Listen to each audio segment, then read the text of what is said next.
सोचिए, एक ऐसी जमीन के बारे में जहां बर्फ से ढके पहाड़ तपते रेगिस्तानों से मिलते हैं और जहां हजारों साल पुराने पठार एकदम नए और उपजाऊ मैदानों में बदल जाते हैं। आज हम भारत के इसी अविश्वसनीय भूगोल की एक शानदार यात्रा पर निकल रहे हैं। ये एक ऐसी धरती है जो किसी एक देश जैसी नहीं, बल्कि पूरे महाद्वीप जैसी लगती है। तो इस सफर को आसान बनाने के लिए हमने इसे 6 हिस्सों में बांटा है।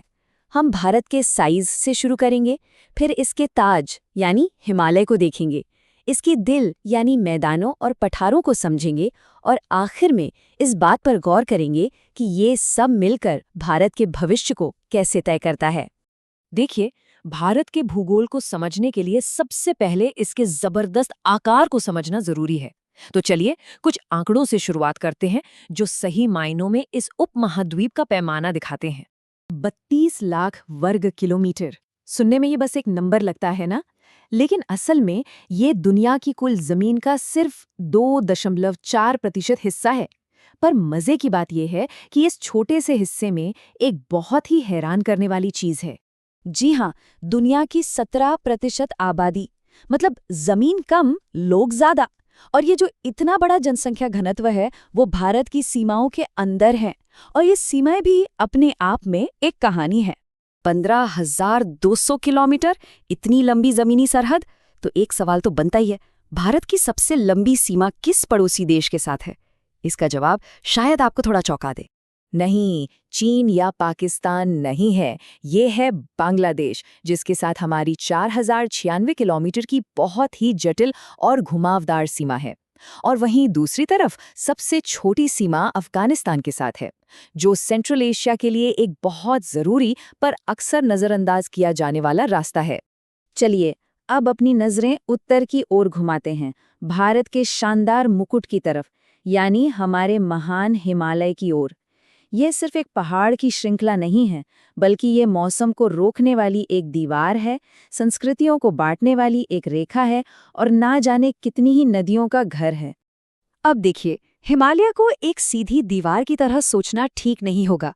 इसकी कल्पना ऐसे कीजिए कि ये एक के पीछे एक कई सारी समानांतर दीवारें हैं, और हर दीवार की अपनी अलग ऊंचाई, बनावट और अपना एक अलग ही अंदाज है।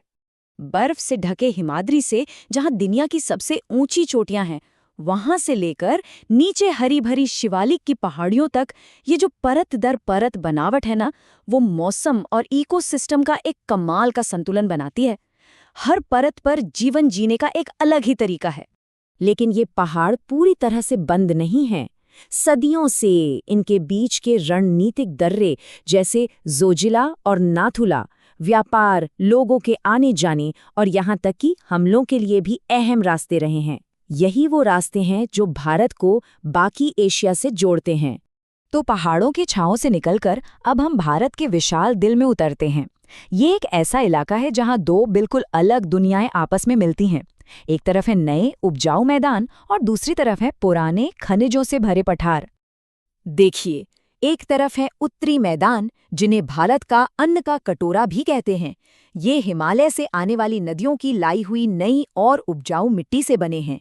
और दूसरी तरफ है प्राचीन प्रायद्वीपीय पठार, भारत का औद्योगिक दिल, जो खनिजों से लबालब भरा है और कभी प्राचीन गोंडवाना लैंड का हिस्सा हुआ करता था।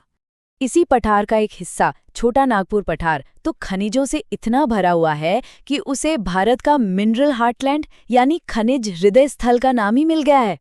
इस पठार के किनारों पर दो बहुत अलग तरह की पर्वत श्रृंखलाएं हैं, जिन्हें हम घाट कहते हैं। पश्चिमी घाट ऊंचे हैं, लगातार हैं और मानसून की बारिश को रोकने के लिए बहुत जरूरी हैं। वहीं पूर्वी घाट थोड़े नीचे हैं, टूटे फूटे हैं और ज्यादा सूखे हैं। और यही फर्क दक्षिण भारत के मौसम को बहुत गहराई से प्रभावित करता है। अच्छा, किसी भी जगह का भूगोल पानी के बिना तो अधूरा ही है ना? तो अब हम उपमहाद्वीप की दोहरी जीवन रेखाओं की बात करते हैं। वो शक्तिशाली नदियां जो जमीन को आकार देती हैं, और वो मानसूनी हवाएं जो पूरे देश में जान फूंक देती हैं। उत्तर भारत में 3 विशाल नदी प्रणालियों का राज है, और ये तीनों ही हिमालय के ग्लेशियरों से निकलती हैं। एक है सिंधु, जहां प्राचीन सभ्यताएं पनपी, दूसरी है गंगा, भारत की सबसे पवित्र नदी, और तीसरी है ब्रह्मपुत्र, एक ताकतवर और कभी-कभी बेकाबू हो जाने वाली नदी। अब जब पानी की बात चल ही रही है तो मॉनसून से जुड़ी एक बड़ी दिलचस्प पहेली है।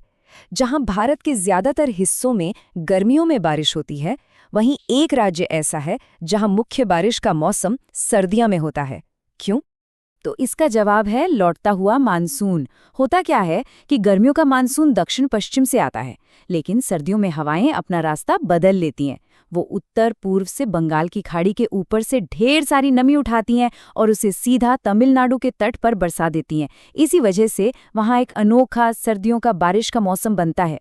चलिए, अब भारत के दिल से निकलकर इसके अलग-अलग किनारों की तरफ चलते हैं, उन जगहों पर जहां जमीन समंदर से मिलती है, जहां दूर-दराज के द्वीप अपनी कहानियां सुनाते हैं और जहां एक विशाल रेगिस्तान पूरे लैंडस्केप पर हावी है।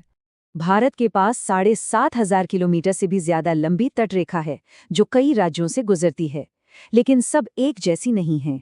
अपनी कटी-फटी बनावट की वजह से गुजरात की तटरेखा सबसे लंबी है, जो उसे समुद्री व्यापार का एक बड़ा केंद्र बनाती है, जबकि छोटे से गोवा की तटरेखा सबसे छोटी है। भारत के हिस्से में 2 शानदार द्वीप समूह भी हैं। पूर्व में है ज्वालामुखी से बने अंडमान और निकोबार, जो अपनी अनूठी जनजातियों और भारत के एकमात्र सक्रिय ज्वालामुखी के लिए जाने जाते हैं, और पश्चिम में है लक्षद्वीप के शांत कोरल द्वीप, जो एक बहुत ही नाजुक इकोसिस्टम है। और आखिर में हम पश्चिम की ओर मुड़ते हैं, एक ऐसी जगह जहां हरियाली रेत में खो जाती है। यह है थार का मरुस्थल, जिसे महान भारतीय मरुस्थल भी कहते हैं। ये हवा से बने टीलों और बेहद गर्म तापमान की भूमि है और भारत की भौगोलिक विविधता का एक और जीता जागता सबूत है।